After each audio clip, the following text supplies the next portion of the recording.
Pagmulat niya ng kanyang mga mata, agad din naman niyang nakita si Samuel na nakatitig sa kanya. "Gonzalo, ayos ka lang ba? Nasaan si Ermitanyong Carpio?"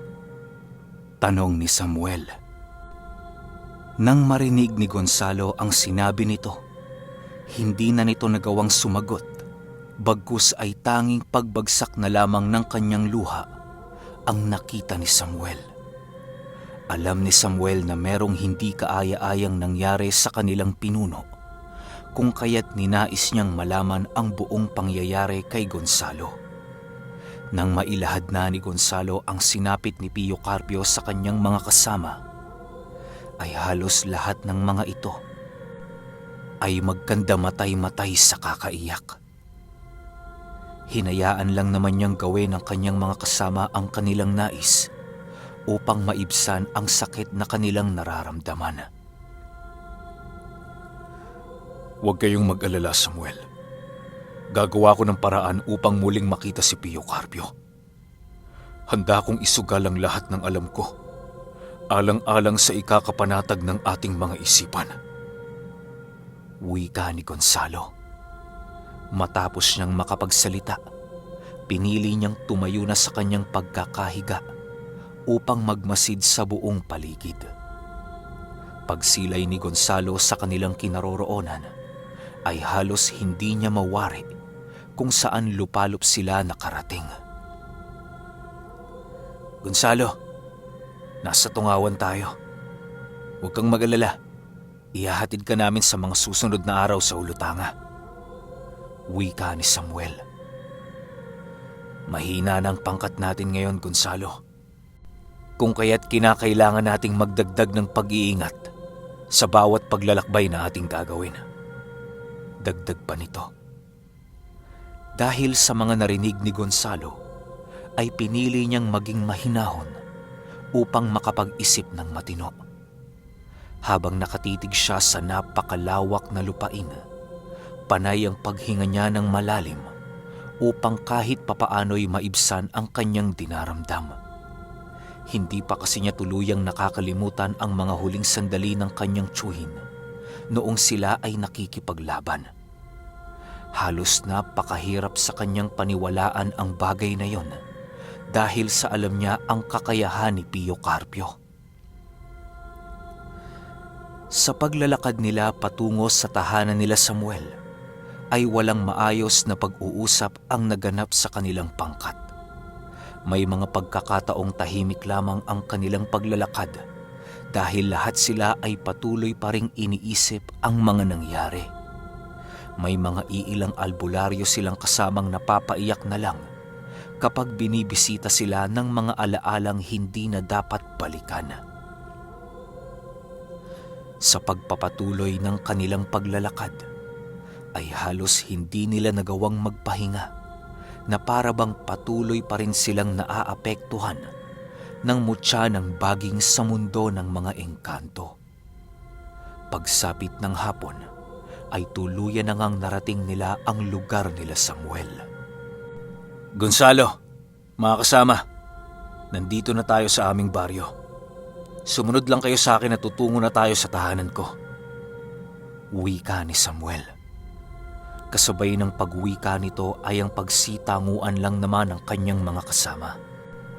Sa pagdating nila sa kanilang tahanan, naging mainit naman ang pagtanggap sa kanila ng pamilya ni Samuel. Agaran sila nitong nilutuan ng makakain dahil bakas na bakas sa kanilang pagmumuka ang labis na pagkagutom. Matapos nilang makakain, pinili nilang makapagpahinga ng sandali upang makabawi ang kani-kanilang mga katawan sa natamo nitong bugbog sa digmaan. Habang nakahiga si Gonzalo at Samuel, pinili nilang muling pag-usapan ang maaaring nangyari kay Pio Carpio sa mundo ng mga engkanto. "Samuel, bakit nagawa pang magpaiwan ni Pio Carpio sa mundo ng mga engkanto kung kaya naman nating malagyan ng selyo ang tanawang ating nilagusan? Hindi ko maintindihan ang iniisip ng aking tiyuhin noong kami ay nakikipaglaban. Parang nais niya na ding magpakamatay noon dahil sa pagkawala ng gudor na kanyang kasangga. Wika ni Gonzalo. Alam mo, Gonzalo, may dahilan si Pio Carpio kung bakit niya nagawang ialay ang kanyang buhay para sa ating pangkat. Siguro kaya niya nagawa ang bagay na yon upang protektahan tayong lahat sa labis na kapahamakan. Wala man ako maisip na eksaktong rason ni Ermitanyong Carpio, pero sigurado ako na ginawa niya ang bagay na yon upang tayo ay mabuhay. Sagot naman ni Samuel. Dagdag pa ni Samuel na napaka-imposibleng patayin ang tanawang nasa mundo ng mga tao dahil sa maaaring sumunod sa tanawan ang mga engkantong yon na maaari nilang ikamatay. Sa oras kasi na makabalik sila sa mundo ng mga tao, ay kailangan nila ng oras na palugit upang tuluyang magising ang kani-kanilang mga diwa. Taliwas yon sa kakayahan ng mga engkanto dahil ang mga nilalang na yon ay may kakayahang hindi mawala ng ulirat sa oras na makatawid na sila sa mundo ng tao. Kapag nangyari ang bagay na yon, ay malaya silang mapapaslang ng lahat ng mga engkanto na sumunod sa kanilang paglalakbay. Maging si Pio Carpio ayon kay Samuel ay hindi magagawang protektahan sila sa oras na mangyari ang bagay na yon. Dahil sa narinig ni Gonzalo, doon niya lubusang naunawaan kung bakit mas piniling magpaiwan ni Pio Carpio sa mundo ng mga engkanto. Nang muling maisip ni Gonzalo ang hirap na dinanas ng kanyang tiyuhin, ay biglang bumalik sa kanyang isipan ang labis na pag-aalala. Pinili niyang tumahimik na lamang noon upang makapag-isip ng magandang gagawin. Hindi pa kasi noon nawawalan ng pag-asa si Gonzalo na maaaring buhay pa ang kanyang Tio Carpio. Siya nga pala, Gonzalo. Pag-uwi mo ng Ulutanga, ano ang gagawin mo? Tanong ni Samuel. Magpapatulong ako sa Kuraret, Samuel. Muli akong maglalakbay patungo sa lugar na yon upang hanapin ang aking tiyuhin. Hindi ko siya isusuko ng basta-basta, kagaya ng ginawa niya sa akin noong mga panahong ako'y mahina. Bahala na, Samuel. Kahit ikamatay ko ang pagsuong sa mundong yon, ay gagawin ko. Makita ko lamang naligtas at buhay si Pio Carpio. Wika ni Gonzalo. Nang marinig ni Samuel ang paliwanag ni Gonzalo, ay pinilit nitong tumutol sa nais ng kanyang kaibigan. Kung ano-ano na ang paliwanag ni Samuel noon, pero sadyang hindi talaga nagagawang makinig sa kanya ni Gonzalo. Gonzalo, kapag kailangan mo ng aming tulong, nakahanda kami sa lahat ng oras. Kung nais mong muli kaming maglakbay sa mundong yon, ay hindi ka namin tututulan. Susunod kami, Gonzalo, kung ito ay kailangan upang mailigtas si Ermitanyong Carpio. Wika ni Samuel. Salamat, Samuel. Alam kong maaasahan ko kayo sa oras ng pangangailangan. Huwag kayong mag-alala dahil hindi ko kayo isasama sa aking misyon. Ayokong madamay kayo sa aking padalos-dalos na desisyon. Sagot naman ni Gonzalo. Matapos nitong makapagsalita, pinili nitong pumikit at muling magpahinga. Hindi na nagawang makasagot noon ni Samuel dahil sa wala siyang maisip na sasabihin sa mga sinabi ni Gonzalo. Sa pagsapit ng gabi, ay pinili nilang maglakad sa dalampasigan upang makahinga sila ng sariwang hangin. Matapos nilang makapaglakad, pinili nilang umupo sa tabing dagat upang makapag-usap. Mga kasama, sa pagbalik ninyo sa inyong mga tahanan, ipagpapatuloy nyo pa rin ba ang pagsunod kay Mamang? Ngayong wala na si Pio Carpio, sino pa ang mamumuno sa atin upang ipagpatuloy ang ating mga adhikain? Tanong ni Samuel sa kanyang mga kasama. Nang marinig ito ng mga albularyo, Pinili ng mga itong tingnan si Samuel upang malaman niya ang kani-kanilang mga sagot sa tanong nito. May mga iilang albularyo noon ang nagbigay ng kanilang mga sagot at may iilan namang piniling manahimik na lamang. Ilang minuto pa ang lumipas, napansin ni Samuel na merong dinakot sa lupa si Gonzalo habang ito ay nakatitig sa napakalawak na karagatan. Ako, Samuel. Hindi ako susuko sa paghahanap kay Tio Carpio. Mahirap mang paniwalaan pero pakiramdam ko kasi buhay pa ang tiyuhin ko sa mundo ng mga engkanto. Sa ngayon, huwag muna kayong mag-iisip ng kung ano-ano. Hayaan niyong makumpirma ko mismo ng aking sariling mga mata ang pagkawala ng aking tiyuhin. Sa aking pagbabalik sa mundong yon, naway handa kayo sa balitang dala-dala ko. Wika ni Gonzalo. Dahil sa kanyang sinabi, ay halos natigilan ang lahat ng albularyong kanilang kasama sa dalampasigan. Kasabay ng pagtahimik noon sa buong paligid, ay ang pagtitig kay Gonzalo ng mga albularyo na parabang nagtatanong ito. Hindi naman niya ito gaanong inisip sa kadahilan ng maraming palaisipan ang umiikot kay Gonzalo. May mga tanong din siya kasi noong naghihintay ng kasagutan tungkol sa kalagayan nila Sulay at ng iba pa niyang kaibigan. Ilang araw pa ang lumipas, tuluyan na ngang lumabas ng tungawan sila Gonzalo. Ang ginamit nilang bangka noon sa pagtawid ng karagatan ay ang bangka ding una nilang sinakyan. Upang hindi maburyong noon ang kanilang pangkat, ay gumawa sila ng mga bagay na maaari nilang paglibangan sa laot. Ang iilan sa kanila ay namimingwit ng mga isda at ang iba naman ay nagpapalipas ng kanilang oras sa pamamagitan ng pagsusugal ng walang taya. Dahil sa alam nilang medyo may kalayuan pa noon ang sibugay, kung kaya't yun na lang ang kanilang ginawa para hindi nila maramdaman ang paglipas ng oras. Sa pagsapit ng gabi noong mismong araw, doon ay muling nasilayan nila Gonzalo ang napakagandang kaharian ng mga engkantong naninirahan sa laot. Hindi ito gaanong malapit sa kanila, kung kaya't hindi na nila ito gaanong prinoblema.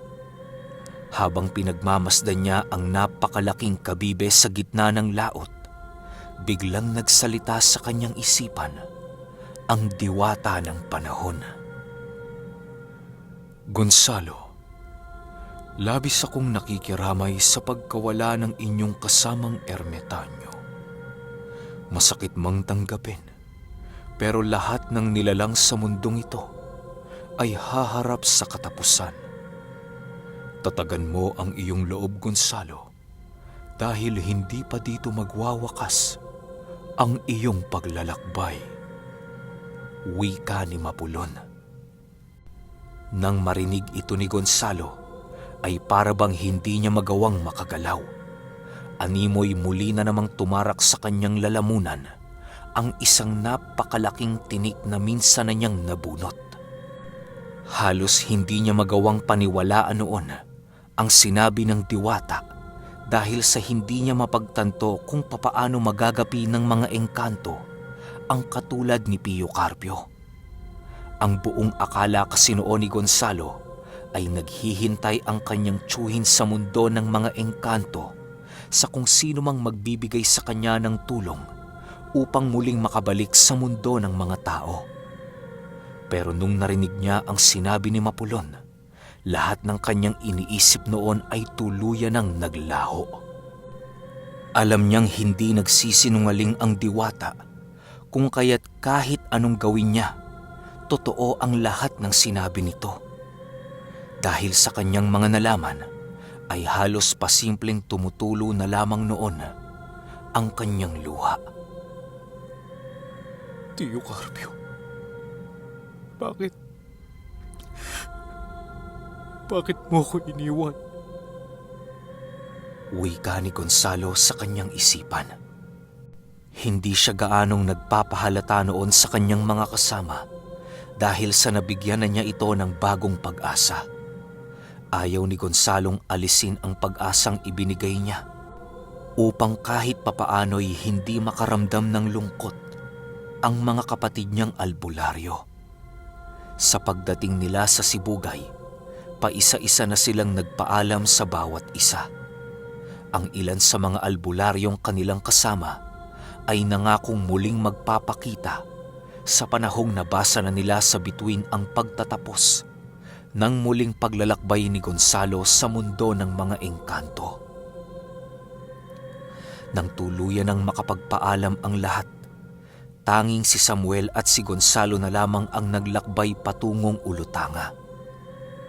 Habang sila ay nakasakay sa kalabaw, panay ang kanilang ginagawang pag-uusap tungkol sa gaganaping misyon ni Gonzalo. Gonzalo, isama mo na kaya ako? Malay mo, meron ako maitulong sa'yo. Ayoko kasing maghintay na lamang dito habang ikaw ay itinataya ang buhay mo sa paghahanap kay Ermetanyong Carpio. Wika ni Samuel. Huwag ka nang sumama, Samuel. Sapat na ang ginawa mong pagbubuwis ng buhay para sa akin at sa ating mga kapatid. Kung hindi man ako pala rin sa mundong yon, ay masaya ako kahit papaano dahil wala kong nadamay na ibang tao. Sarili kong kagustuhan ito, Samuel. Wala akong pagsisisihan sa aking gagawing desisyon. Hindi dahil ayaw kitang pasamahin, duda na ako sa kakayahan mo. Sadyang ayoko lang talagang muling maging pabigat sa'yo. Sagot naman ni Gonzalo. Sige Gonzalo, ikaw ang bahala. Pero kung sakali mang kakailanganin mo ang aking tulong, magsabi ka lang. Sagot naman ni Samuel. Matapos nilang makapag-usap, pinili nilang ituon ang kani-kanilang mga wisyo sa lugar na kanilang dinaraanan. Sa pagsapit ng tanghali, pinili nilang magpahinga na muna at kumain. Ang lugar na pinagpapahingahan nila noon ay ang lugar na kanilang pinagpapahingahan noong mga panahong buo pa ang kanilang pangkat. Nang mapansin ni Gonzalo ang lugar na yon, ay halos hindi na naman niya napigilan ang kanyang sarili. Habang siya ay nagsasalita tungkol sa lugar na yon, ay patuloy ang pagtulo ng kanyang luha. Samuel, hindi ba't dito rin tayo nagpahinga noon nila Tio Carpio? Tandang-tanda ko pa.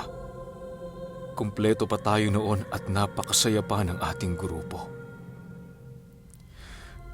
Bakit tayo nalagay sa ganitong sitwasyon, Samuel?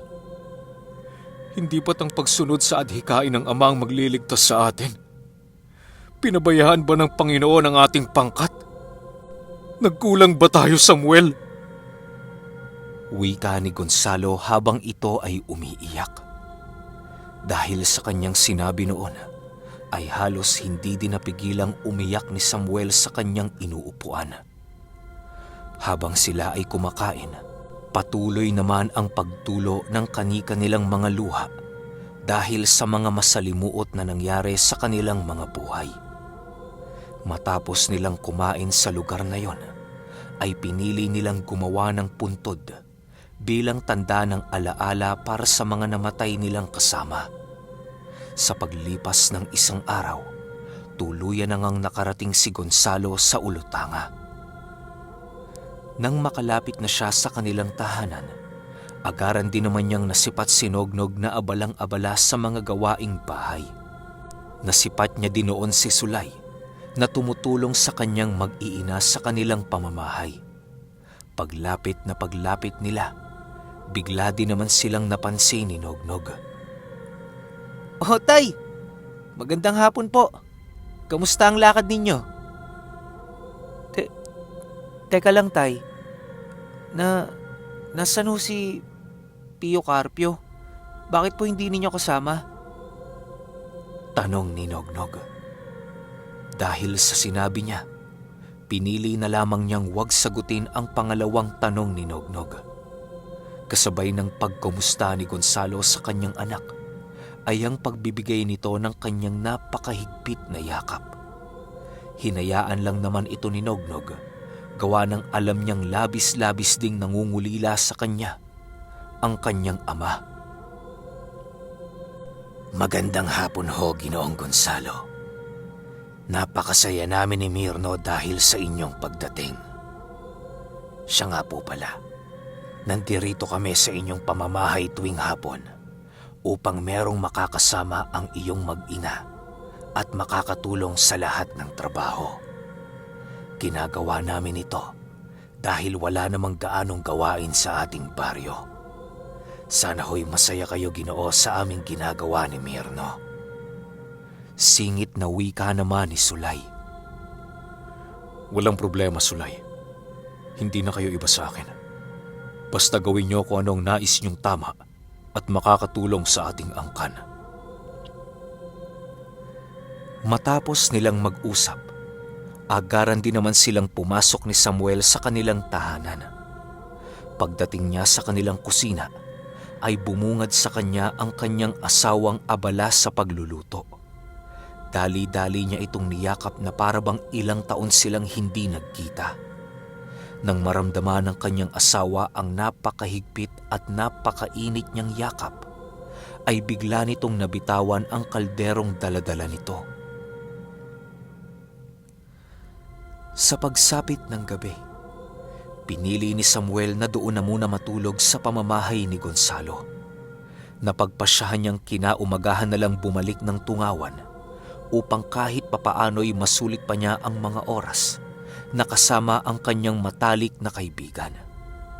Dahil sa parehong pagod silang dalawa noon, pinili nilang mag-inuman ng tuba upang maging maayos ang kanilang tulog mamaya. Si Nognog noon ay nakatingin lamang sa kanila habang sila ay nag-uusap. Sa paglalim ng gabi, biglang naramdaman ni Gonzalo ang pagdating ni Sulay at ni Mirno. Dali-dali niya namang sinalubong ang mga ito upang imbitahan sa kanilang inuman. Hindi na muna tumungo si Gonzalo sa kanilang baryo, gawa ng nais niya munang mapanatili sa kanilang tahanan kahit isang gabi lang. Okay, ano kaya, confirm? Patay si Pio Carpio, no? Pero maglalakbay pa raw kasi si Gonzalo sa ibang dimensyon, so tingnan natin kung ano mangyayari. Upload kagad natin. Salamat.